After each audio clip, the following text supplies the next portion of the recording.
ஒரு மாமியாரா மருமகள் கிட்ட என்ன எதிர்பார்ப்பு இருந்துச்சு? அந்த வீடு ஒரு பொறுப்பா பாத்துக்கினா போதும் சார். பொறுப்பா பாத்துக்கணும் தான் உங்களுக்கு எதிர்பார்ப்பு இருந்துச்சு. ரொம்ப பொறுப்பா பாத்துக்கின்னு சிக்கனமா சொல்லு பண்ணிக்கின்னு நிறைய செஞ்சு கீழே கொட்டுறதோட கொஞ்சம் கொஞ்சமா செஞ்சு. உங்க தமிழ் ரொம்ப வடிவா அழகா இருக்கு. எந்த ஊர் நீங்க? பெங்களூர் சார். நாங்க அவங்க வந்திருக்காங்களோ? இருக்கிறாங்க சார். எதிர்க்கத்தா யார் அவங்க?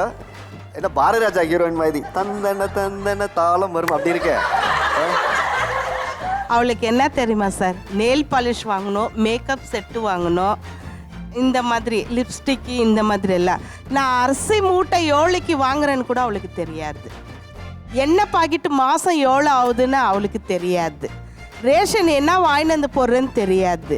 எல்லாம் வாங்கிட்டு வந்து கொட்டி வைக்கிறதோட தான் லாஸ்ட்டு. ஜெனி ஏன் அது எடுத்து செய்யலைன்னா அது இல்லை அத்தை. இதெல்லாம் என்னைக்காவது அவங்கள போய் வாங்கிட்டு வர நீங்க சொல்லியிருக்கீங்களா? கொடுத்தா அவங்க போய் வாங்க மாட்டாங்க சார். அவங்களுக்கு தெரியாது நான் வாங்குற அரிசி மூட்டையே அவங்களுக்கு தெரியாது. அப்புறம் அவங்க கையில் கொடுத்து நான் என்ன சார் பண்ணுறது?